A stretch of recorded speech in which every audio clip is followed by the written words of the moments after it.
We're tracking something really interesting going on right now. It's a surge in voter registration in key groups ahead of the November election. Among young black women, registration is up more than 175%. You heard that right, more than 175% in 13 states. That's compared to the same time in 2020. This, according to the data firm TargetSmart. Registration has also increased among young Latinas and black Americans. Tom Bonnier joins us now. He's a senior advisor at TargetSmart. Tom, it's great to see you. Thanks for coming in. 175%, can that possibly be right? You must have triple-checked this, or many more times than that. You're right to repeat the number because I've more than triple-checked it. It's incredibly unusual to see changes in voter registration that are anywhere close to this. I mean, to remind people, 175% is almost tripling of registration rates among this specific group. You just don't see that sort of thing happen in elections normally. Those numbers are astounding, aren't they? That report, over 100% of new registrations in young black voters, women especially, just staggering numbers. The guest there on the show really lays it out. This is just unheard of. This is all from the switch from President Biden to Vice President Harris, the addition of Governor Tim Walz to the campaign, the enthusiasm we've been talking about. I love the way that later in that interview, the guy frames it very well, which is there's very few ways. Polls are sort of intent. Polls are current mood. Actions matter. And we talk about that a lot in the show here. We talk about the poll that matters is the last election, which Democrats have been winning since Dobbs, but also when you talk about voter registration, and that's incredible numbers. And this is working. And there's really a focus on the young voters reaching out to Gen Z and millennials, and there's a reason. It's paying off. Here's a conversation we had a prior guest on here from Next Gen America. Check this out. How important is it for Vice President Harris to make young voters feel like they are critical in this race? I mean, in 2020, Biden and Harris won in huge part because of young voters. They turned out in record numbers and voting overwhelmingly to defeat Donald Trump and to elect Biden and Harris. There is no way that she will become President Harris without the youth vote. There's just so many young voters, and now they are energized. It was, I run Next Gen, we're the country's largest youth vote organization.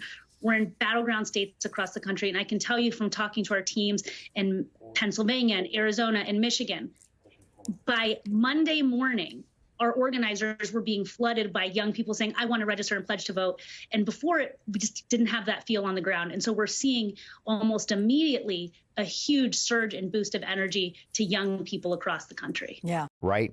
So direct outreach is working, and the Harris-Walz campaign has doing that. If you've heard me on the show talk about the creators, the content creators like me who went to the DNC, they understand that they have to reach out. There's a direct effort to do that, and the enthusiasm is there.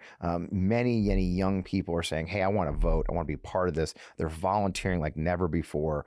They've seen a lot. And of course, let's not forget the other guy. And this is one of my favorite clips from recent times. If you remember, this came out, if you didn't see it, during the DNC, Fox News foolishly answered the phone and talked to Donald Trump. And when asked about how he's doing with the youth vote, well, he answered very Donald Trump. Let's check this out. Let me ask you this, sir. There has been a huge appeal and momentum for women voters. She's trying to pull the youth vote, the Hispanic vote, the black vote back in her direction. Polls show that she's having some success in that at this point. So what are you going to do? What's your strategy to rebuild the momentum that you had with those voters? No, she's not having success. I'm having success. I'm doing great with the Hispanic voters. I'm doing great with black men. I'm doing great with women because women want safety. They want safety. And they don't have safety when they have somebody allowing 20 million people into our country, many of them very dangerous people. No, it's only in your eyes that they have that, Martha. We're doing very well in the polls. We're leading in most of the polls. And in the swing states, we're leading in almost every one of them. Mr. President, Michigan, let me interrupt. The auto workers are voting for me because you're not going to have an auto industry if she gets elected. They're going to all electric cars. All electric cars are going to be made in China. And you're not going to have, you literally will not have an auto industry. The United Auto Workers ought to be ashamed of themselves. They sold the workers down the tubes. Yeah, kind of hustling old Donald Trump off the phone. Kind of get your grandpa off the phone so you can get on with your day. again, they really don't understand. The Republicans are spinning right now. They don't have answers to this hopeful, joyous, forward-thinking campaign that Vice President Harris and Governor Walz are leading. I wanted to talk about that. I wanted to talk about that impact on Gen Z and our young voters. There's no better person to do it than John Della Volpe, my friend. This is the first 3-time guest we've ever had in the show. So let's just get on with it. I'm Fred Wellman, host of On Democracy with FP Wellman, right here in the MeidasTouch Network. You are finding us on your favorite podcast platform, maybe even on our channel on YouTube, On Democracy Podcast. Wherever you find us, this is the place. Let's get on with the show.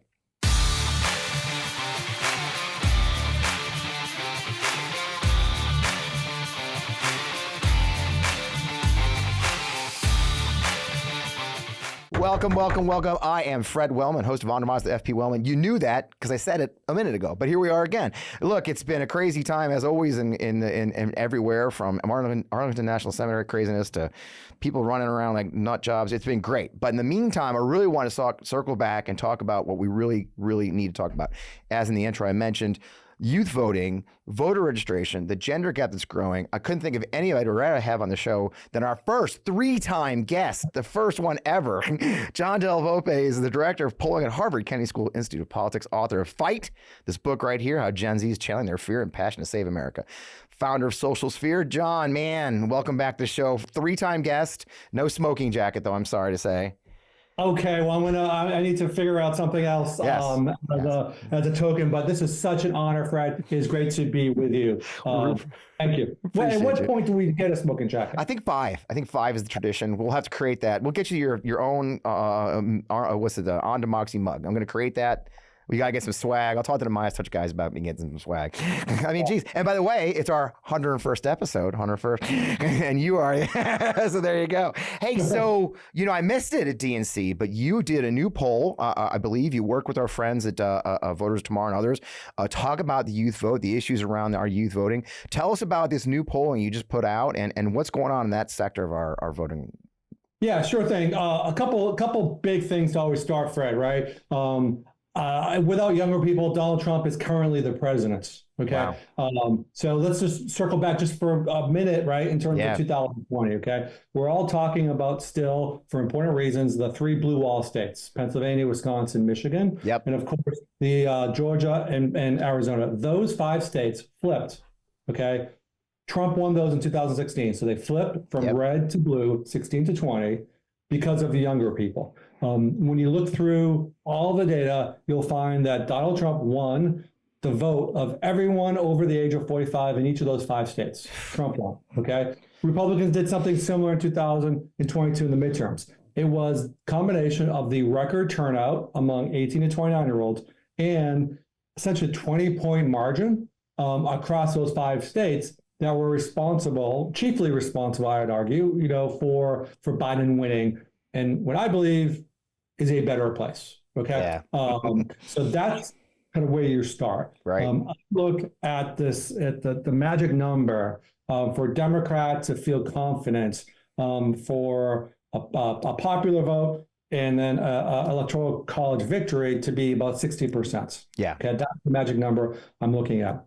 I released a bunch of polls, technically not working in polling for or with Voters of Tomorrow, right? But I did release kind of my own poll for the battleground states. And what we saw was that tremendous growth and movements for Vice President Harris from early August to later August, from early July to August, double digit, 10, 12, 14 points based upon what questions we're asking. And obviously this incredible enthusiasm across every single demographic group. One of the questions I asked is, with the change of a ticket, with VP being on the top of the ticket, are you more motivated? Are you more excited? And every single group, including younger Republicans, said they were more excited and more enthusiastic about voting because of VP Harris leading that ticket. Wow. And enthusiasm's a lot. We've been talking about it a lot in the show, that the wave and the enthusiasm, and it matters. Like, I think somebody said it really well, happy campaigns win, right? And the approach that they're taking, this joy approach, this idea of a better tomorrow. Do you think that's making a difference? I mean, I think, and you and I talked about this in previous visits, this generation, I think when we first came out with Fight, we talked about that millennials and Gen Z, they've grown up to the worst things, from 9/11 to the Great Recession to a pandemic. I mean, this has been a generation that's really had to manage some tough things. Does that message resonate well with them, the idea of this joy and this happy warrior approach?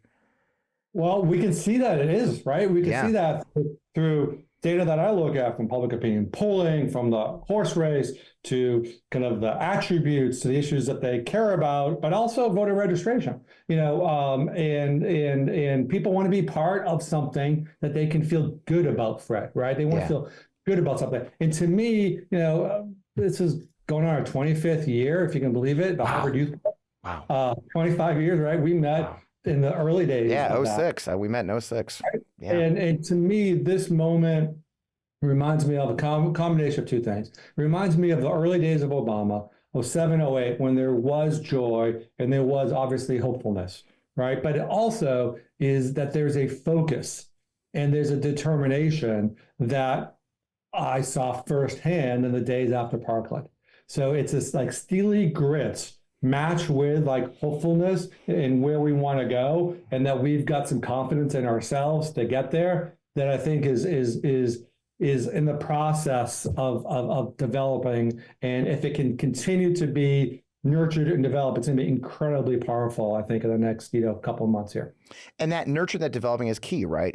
And I just say from my own experience, and Biden had started it, but especially since Vice President Harris took over, you've really seen a direct outreach to work with those youth voter groups. We mentioned a couple already, Voters Tomorrow, Next Gen America. There's some really good groups out there, and they're partnering. I mean, I think I rode the bus back to the hotels the last night at DNC with my friend Santiago Mayer and his team from Voters Tomorrow. Do you really see an effort by the Harris team and campaign to tie into the youth vote? We have talked previously, like there was a mistake, for example, in Virginia, I think with McAuliffe on, they didn't wait. They waited the last minute. You're not seeing that this time, are you?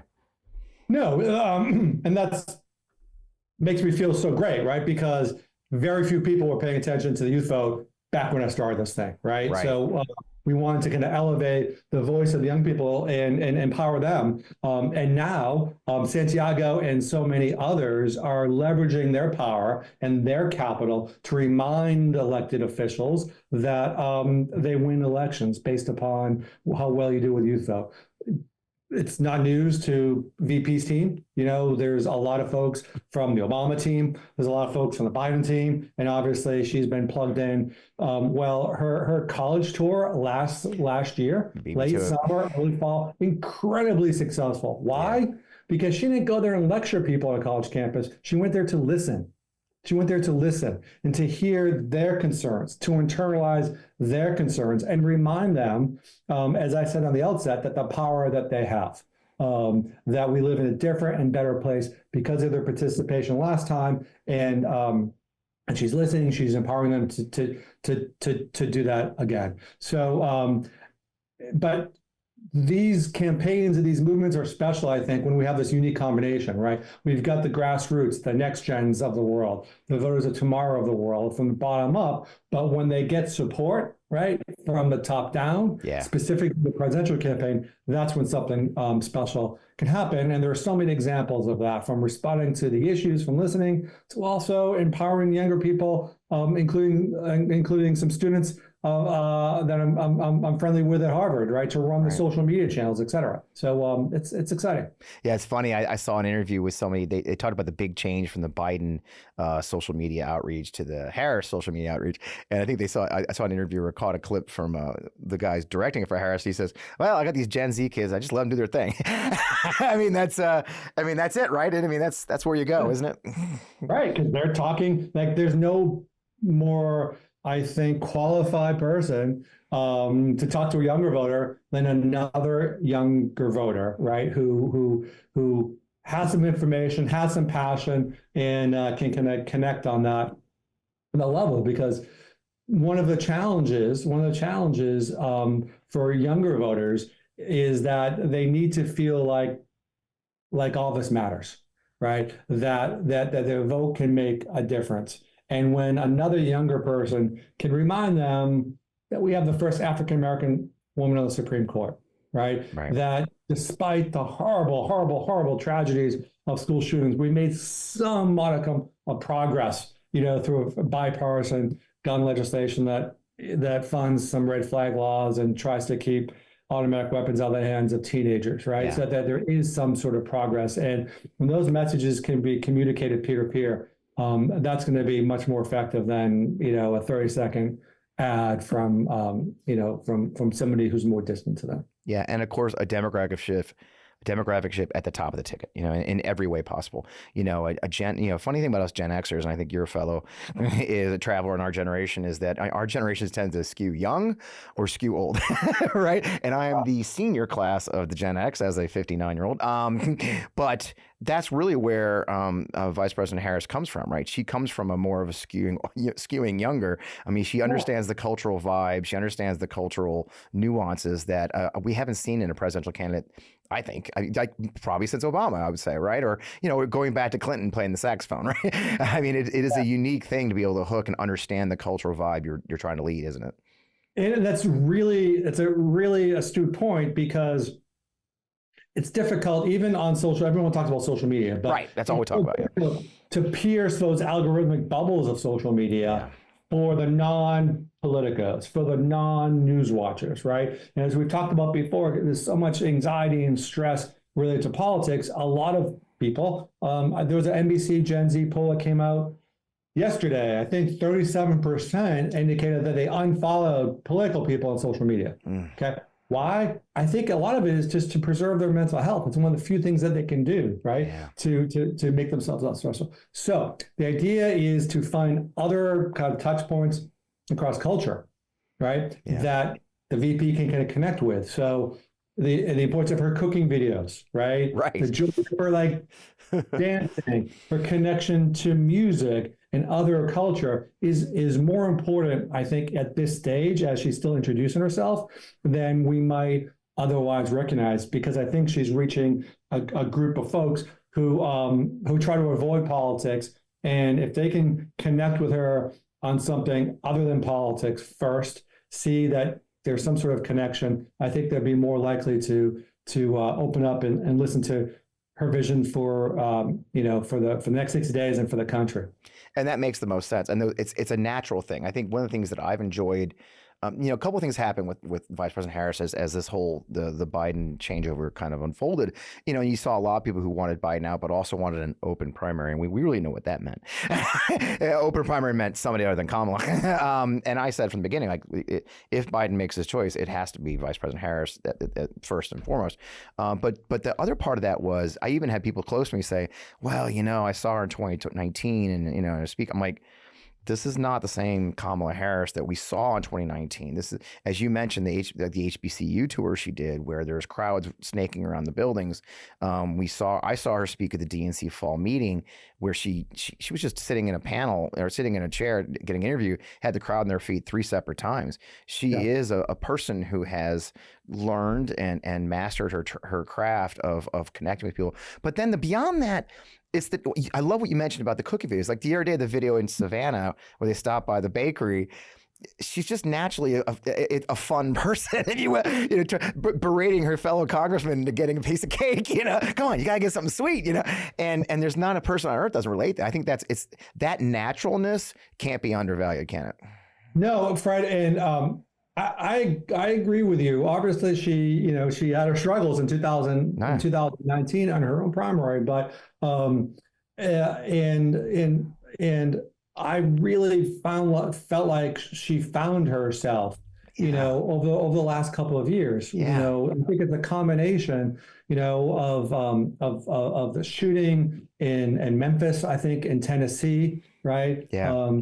Supporting the legislators in Nashville. Obviously the Dobbs decision, and she found, I think, kind of her voice. And often often it's usually at the end of a losing campaign when the candidate gives a concession speech and we say, where was that person for the last 6 months? Yeah. So I think she was able to kind of find her voice over the last couple of years. Not a lot of people were paying attention though, right? Right. You know, I paid attention closely because she was spending time on colleges. And the idea of her, again, listening, internalizing it, and reminding people, frankly, I think a lot of campaign themes perhaps were developed during those early days, right? Because what she would have heard, and she did hear on those college campuses where vice presidents have never really shown up before, right? Those places that she attended, HBCUs, community colleges, some state colleges, et cetera. We heard like concern over basic rights and freedoms, the right to clean air and clean water, the right to obviously reproductive health care, the right to feel safe in a public space or in a school, the right to work really hard and access a quality education or a roof over your head, right? I think those are the messages that she heard. That's what Americans are talking about. That's what younger people are talking about. And the degree to which she can kind of continue that and empower young people to spread that word, you know, she's going to be in really great shape in the next 60-something days. I love it. And I've got a great place to segue to. We're going to go to our sponsors first. Human and Roan are joined this week. So let's take a brief break for our sponsors and we'll come right back. If you're like me, you understand the pain of finding out what to wear each day. I mean, most clothes I have are uncomfortable, never actually the size I really am, and not to mention how much time is wasted trying to find a good outfit. And when you do have a good fit, you can only wear it for a few hours. We have to change for an important meeting or dinner, find a new outfit. Now, everyone wants to dress well at all times because simply put, it's a confidence booster, even for men like me. Men's closets were due for a radical overhaul and reinvention, and Roan stepped up to the challenge. Roan's commuter collection is the most comfortable, breathable, and flexible set of products known to man, and here's why. Roan helps you get ready for any occasion with the commuter collection, which offers the world's most comfortable pants, dress shirts, quarter zips, and polos. You've never have to worry about what to wear when you have the Roan commuter collection. With Gold Fusion anti-odor technology, you'll be smelling fresh and clean all day long, and on top of that, Roan is 100% machine washable, so you can just ditch it all in the dry cleaner or ditch the dry cleaner completely, put it all in your own washing machine yourself. You know, I'm obsessed with the Roan commuter collection. We're on the move a lot, whether it's I'm catching a flight or I'm going to a meeting or whatever. The Roan commuter collection has never let me down so far. The commuter collection can get you through any workday and straight into whatever comes next. So here's what I want you to do. I want you to head to roan.com/Fred, use promo code Fred to save 20% off your entire order. That's 20% off your entire order when you head to RHONE.com/Fred and use code Fred. It's time for you to find your corner office of comfort. Check out our sponsor, Roan. I hope you'll buy some outfits today. Look, you follow the show for a while, you know I've been trying to exercise, get it more into my routine. It's so important. It gives you powerful cardiovascular benefits. But I'm not going to lie to you. It's been a challenge to find the energy without turning to more and more caffeine, be it my morning coffee or an afternoon Diet Coke. I knew that supporting my heart health and staying active shouldn't be as much of an uphill battle. We often think living a more heart-healthy life means making big, unsustainable changes. Well, with SuperBeets Heart Chews, you can get daily blood pressure support in just 2 tasty chews a day, and they even promote heart-healthy energy without the stimulants. Pair with a healthy lifestyle, the antioxidants in SuperBeets are clinically shown to be nearly 2 times more effective at promoting normal blood pressure than a healthy lifestyle alone. Now look, as I mentioned, I used to rely on coffee for energy, but the jitters and crashes were just too much sometimes. SuperBeets Heart Chews give me the energy boost I need in the morning, and I stay focused and productive all day long. Plus, honestly, they kind of taste great. They really do. Double your potential with SuperBeets Heart Chews. Now, get a 30-day supply of SuperBeets Heart Chews on all bundles and 15% off your first order by going to getsuperbeets.com and using code FRED. That's getsuperbeets.com, code FRED. Thanks for sponsoring the show, SuperBeets. We appreciate you. So let's talk about the second half of this thing, because one of the things you and I did talk about this week is the Walz effect, right? I mean, we've got America's dad. Right? I mean, it's a similar thing. I mean, I think, and I'm lucky because I have family in Minnesota, and I've been kind of watching Governor Walz, and then I knew him. I'm very blessed that I knew him when he was on the House, the Veterans Affairs Committee. You know, if you remember my previous life, I was a veterans advocate, right? So I remember being disappointed, the feeling of disappointment many of us had when then Representative Walz stepped down and ran for governor. I mean, there was really a sense of loss in Washington, right? from him leaving D.C. And that for us now, here we are 8 years later, whatever, 6 years later, and we're seeing it. But so a lot of people are kind of seeing the Walz effect. So in your world, as you've done the polling, and of course who you talk to, is there a Tim Walz effect too with these younger generations? I think there is, and I think it's got a lot more upside, Fred. It's funny. I had previously scheduled focus groups in Minneapolis. Oh, wow. The day after he was selected. Okay. By the timing's way, everything, right? It's for a documentary on Gen Z. It's called The Power of Z. It's coming soon. Okay, so we're looking for it. We'll share that. Your fourth time on the show, but go ahead. At the end of it, okay, at the end of our session, and we had Democrats, Republicans, and Independents, like 15, 18 or so, okay? And I asked them, what do I need to know, and what should other people need to know about your governor, okay? They weren't prepared, and we just kind of went around the group, and it was striking. And this is what I heard. I heard that they should know that next year in Minnesota, I believe, you have access to free college, okay, for all young Minnesotans who qualify, one, okay? Second is that reminded me of the school lunch program, okay? Third, they reminded me that, and this was kind of special, right? And he's just a guy. And what they meant by that was he doesn't have a large stock portfolio or other investments. In other words, 2 points. One is they didn't feel like he could be influenced, one.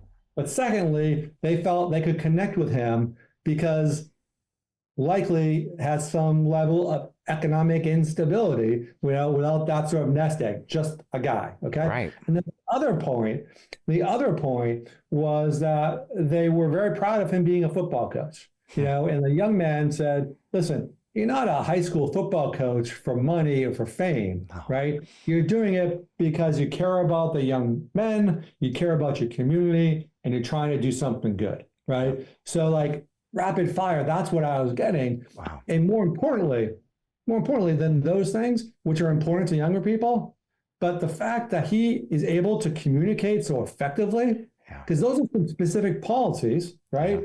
As well as his background.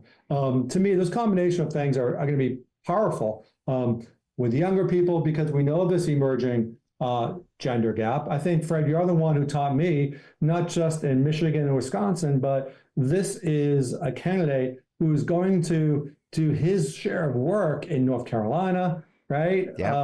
Veteran population, and in Georgia, and perhaps even in Arizona as well, where you've got a significant number of retired veterans. So I think he has opportunity to resonate across virtually every single segment of the electorate that are kind of on the what we might call fence sitters right now. Yeah, and I love that just a guy thing. It's so perfect, and I think that's what's so interesting is yesterday's big hit was that the picture of his alleged distant relatives in Nebraska saying they're going to vote for Trump, right? And the MAGA guys thought this was a big hit. That look, his own family members they support Trump, and without doubt, I saw so many people, especially of our age, saying, I couldn't relate this guy more. Like, it's like God bless him. I have family members, actual blood family members, who I barely speak to because of politics. We talk about dogs, so it's like, again, I couldn't find a more relatable thing of a guy than, oh, wow, you got distant relatives in different states who are disagree with you politically. It's like, yeah, welcome to freaking America in 2024, right? Remember, I don't often quote Huey Long. Okay? Welcome to 2024. One thing he did say was people want to vote for someone who's just like themselves. Yeah. Okay. But then he says, but a little bit better. Okay. Somebody you can relate to, but who actually, served for a quarter century, served in Congress, has been a public servant, governor, et cetera. Right. Yeah. And I think that is such, when we look back at some of the more effective leaders, political and otherwise, I think that's always a quote that I'm reminded of. Man, it's a great point. It does really symbolize who the Tim Walz we've all gotten to know now in these past few weeks. He's just a regular guy who's taken his experience and gone into Congress and gone on to governor and is leading, but still remembers he was a teacher, still jokes about running a lunchroom and understanding that youth. And that, I think, too, that unique aspect of being a high school teacher for 20 odd years. I mean, talk about understanding youth, right? I mean, there is no better way than to, like you said, sit in a lunchroom every day, is there? Yeah, and understand that what I find in my focus groups, right, that whether you're gay, straight, queer, lesbian, people focused on the same issues in many ways, right? They've got the same concerns.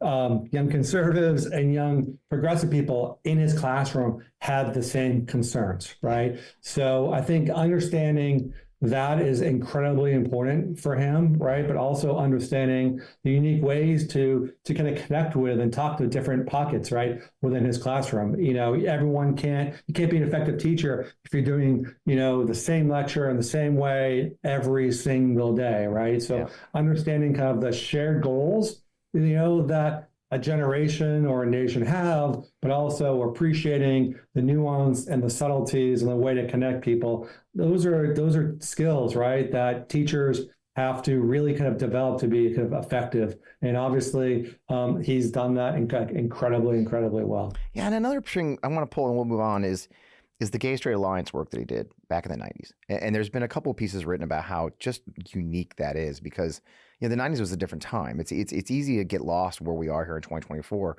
But the fact that the football coach stepped up and decided to be this the teacher sponsor of the Gay Straight Alliance at his high school in rural Minnesota. What I find fascinating about that is it was 20 years ago, 25 years ago. It wasn't something he did recently. This isn't a man who found his feet as a politician, right? Didn't find these issues as a politician. I can't help but think, even talking to my own kids, the idea that he's been in the fight by their side when it wasn't cool, right, is really unique in a modern politician, I think. Don't you? Yes, and and the thread line is the consistency and the authenticity, right? So, one of obviously the more popular, continues to be the more popular politicians of this era is Bernie Sanders, right? Who is 60-something years older than the average Gen Zer. So why is he popular? It's a combination, yes, of those kind of progressive values, but it's the fact that he's always had those progressive values, and he's been arguing for healthcare as a basic right since he was a mayor of Burlington, Vermont. Almost 50 years. What is it? 44 years ago, almost 50 years ago, right? It's a combination of having the authenticity. You can evolve your positions, right? You can learn and adapt, et cetera. Of course, you need to. People respect that, but it's a consistency in terms of kind of who you're protecting, who you're fighting for. That I think young people really kind of appreciate, because it's not as much of it as we should have in politics today. And we don't have enough authenticity. So last time, I do want to share, and it is key. In the opening clip, I talked about this, I want to say it was 135% increase in young Black women registering to vote. Since Kamala entered the race. So you mentioned that earlier, the gender gap. There really is a gender gap. New poll came out yesterday, I think, where it shows 54% now women are supporting Kamala versus Trump. Trump is losing the woman vote. How significant is this gender gap? I'm not actually sure we've ever seen one like this, have we?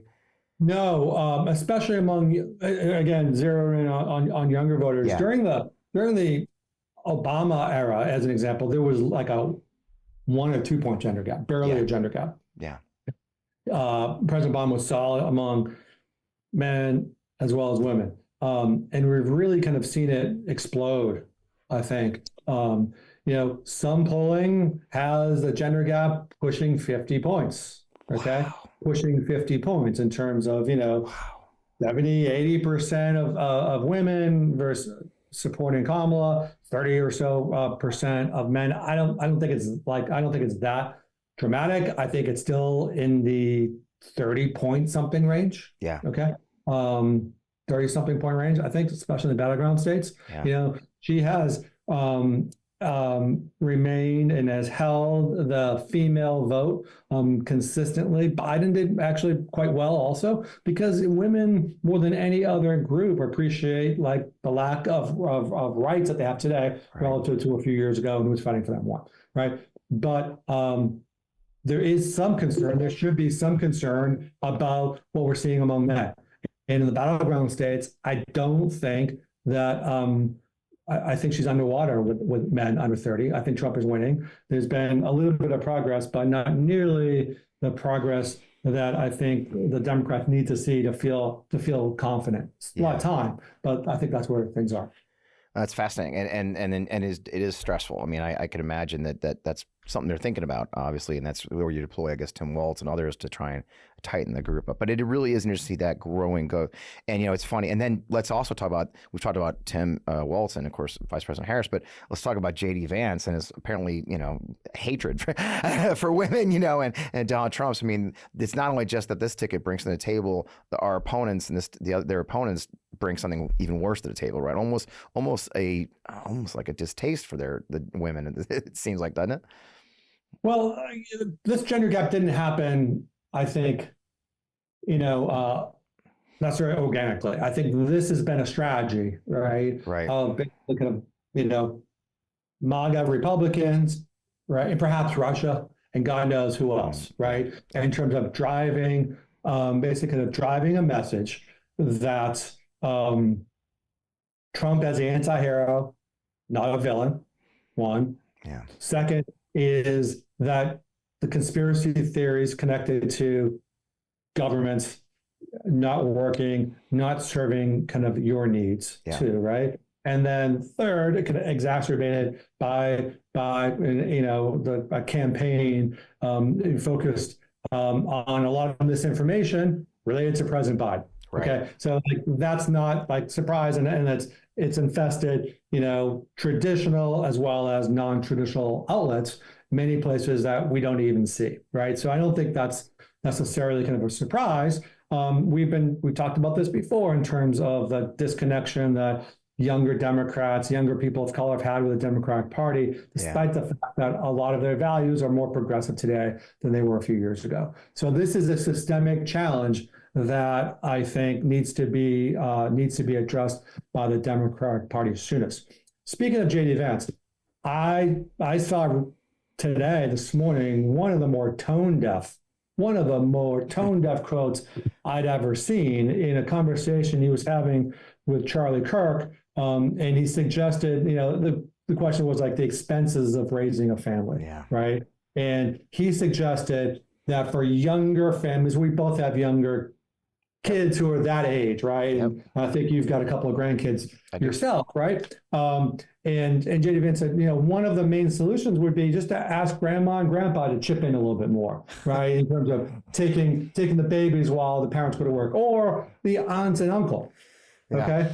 That might have been great, 50 or 60 years ago when we all lived on the same block or in the same house, right? Right. But I don't know about your kids. My kids, thankfully they're healthy, they're doing well. They can't afford a house, sadly, the town that they grew up in, and very, very few people can. So as much as we might like to take care of our grandchildren, that may not be an option if our kids are living 100 miles away so they could afford rent or a home. So I think, we can make jokes about him being awkward, right, at a bakery or coffee shop, right? But let's really kind of pay attention to his connection to the challenges that millions of Americans are facing every single day, and to take them seriously.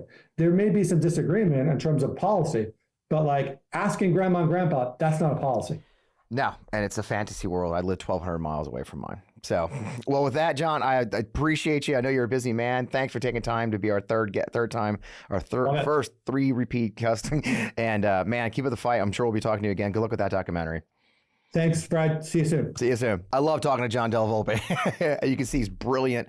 you spent over 25 years studying the millennials, studying the Gen Zs, and now Gen Alpha coming in and their voting patterns, their needs, their issues, and we can see where that's going to play out in this election. The gap is growing between the youth vote and the older vote. The gap is growing between young women and men. It is a very unique time. This election is very unique. We got 7 weeks to go, so there's a lot to do. There's a lot to learn. There are gaps. The Democrats do have weak points. We're not going to act. We don't want to act cocky here. Okay, there's a lot of things that have to be resolved, and a lot of places have to convince still that not to go back. We're never going back to Donald Trump.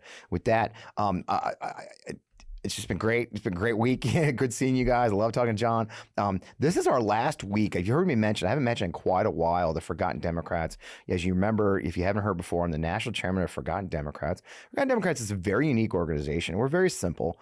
We have a unique FEC earmark that allows us to collect money from donors, and it will be split amongst the Democratic nominees for the House of Representatives who need the most money first. So there's no application, there's no humans touching it. We will look at the FEC reports. Whoever has the least amount of money, we will look how much money we have in the bank. We'll raise those nominees up to a certain amount based on what we have available.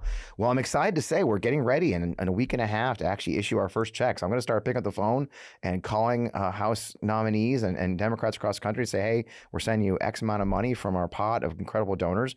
I would love to get more money in the pot. It is our first cycle. It's not a huge amount of money, but we'd like to be able to help. And if you haven't raised a lot of money as a House candidate, a little bit helps a long way, and you can make that difference. So I'm making a little urge here that if you could consider a one-time donation. We're not gonna pummel you with emails. You're not gonna hear from me much.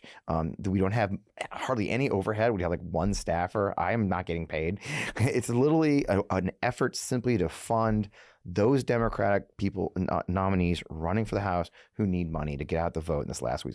Our goal is to get them at least some money to get signs, get out the vote efforts, and really put up a fight across the country, flip the House back to the Democrats, give hopefully President Harris and Vice President Walz a Senate and a House that they can take forward and really make a difference in the country. So we'll put it's a ForgottenDemocrats.org. I'm putting it up on screen. I would love for you to just click on over there.